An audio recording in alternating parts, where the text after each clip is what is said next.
আমার বাড়ি আমার নাম হচ্ছে আব্দুল হান্নান, ধামরহাট থানার। আমি ওই কৃষক একটা মানুষ। আমি ছোটো একটা বাগান লাগাইছি, আমুপালির বাগান। তো ঘটনা হচ্ছে কি যে ভাই দেখেন আপনি। বাহ, এই যে আম লাগিয়েছে উনি, আম্রপালি আম আমরা দেখতে পাচ্ছি, অনেক সুন্দর এখানে আম এসেছে। আপনাদের যদি একটু দেখায় ভিতর থেকে, অনেক ছোট গাছ, অনেক সুন্দর ফলন আসছে। এই যে এই গাছটা কিন্তু অনেক ছোট। এই যে দেখেন এখানে ফলন আসছে আমের ভারে। আম্রপালি গাছের একটা বৈশিষ্ট্য, আমের ভারে প্রাথমিক অবস্থায় ডালগুলা কিন্তু ভেঙে দেওয়া লাগে, কারণ ফলন অনেক বেশি হয়। আম এই এত ছোট গাছ এই আমের লোড নিতে পারে না। দেখেন গাছটা কিন্তু অনেক ছোট, অনেকগুলো ফল আসছে এখানে। যে এই গাছটা দেখেন, হ্যাঁ কেবল নতুন। কত বছর হচ্ছে এই গাছের বয়স? 1.5 বছর মাত্র বয়স। দেখেন 1.5 বছর বয়সেই প্রত্যেকটা গাছেই এই মোটামুটি আম আসছে, এবং এই আমের ওজনে ডালগুলো নুয়ে পড়েছে নিচের দিকে। আমরা আরও কিছু বাগান ঘুরে দেখার চেষ্টা করবো। দেখেন এই গাছটার বয়স কিন্তু অনেক ছোট, এই গাছটার মাত্রই কয়েকটা ডাল। দেখেন যে এই যে অনেক সুন্দর কিন্তু আম আসছে এখানে। এই যে এখানে দেখছি আমরা অনেক সুন্দরভাবে আম আসছে, প্রত্যেকটা ডালে আম আসছে। মূলত আমগুলোর স্বাদ অনেক সুন্দর, অনেক মজাদার, ডিলিশিয়াস স্বাদ, সুস্বাদু। যে এখানে এক জায়গাতে 4টা আসছে আম, এই ডালে 4টা আসছে। এটা একটা অনেক ছোট গাছ, একটা খুবই ছোট গাছ, তারপরেও দেখেন আম আসছে কীরকম।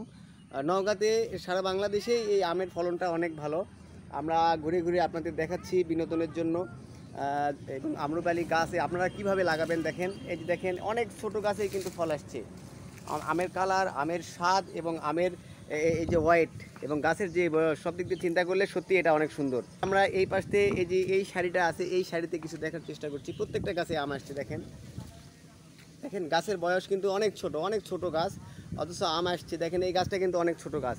এই যে আমের ওজনে, এই যে আমের ওজনে পুরা এই যে এই ডালটা কিন্তু নুয়ে পড়েছে নিচের দিকে। যে এখানে 3টা আসছে, এখানে 3টা আসছে, এখানে 2টা আম, এই যে এখানে 2টা, এখানে একটা, এই যে ভিতরে একটা।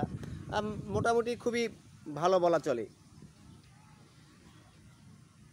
এই যে আমরা আরেকটু দেখাই, বা উনি খুবই সুন্দর বাগান বাড়ি তৈরি করেছে এক জায়গার মধ্যে। যেখানে মরিচ গাছ লাগিয়েছে, এখানে বেগুন লাগিয়েছে, এখানে পুঁই শাক লাগিয়েছে। দেখেন একটা জিনিস, পুঁই শাক আছে এখানে, এখানে খুরা শাক আছে।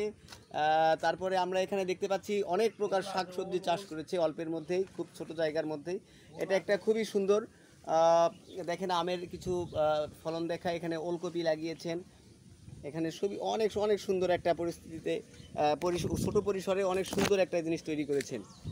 আচ্ছা, আপনার এই যে সবগুলো কাজ করতে কীরকম শ্রম দিতে হয়? ভালো শ্রম দিতে হয়, বা অনেক শ্রম দিতে হয়। শিখান ওষুধ পাতি এলে দিব হয়তো। আচ্ছা আচ্ছা, অনেক সুন্দরভাবে আমরা দেখতে পাচ্ছি এখানে।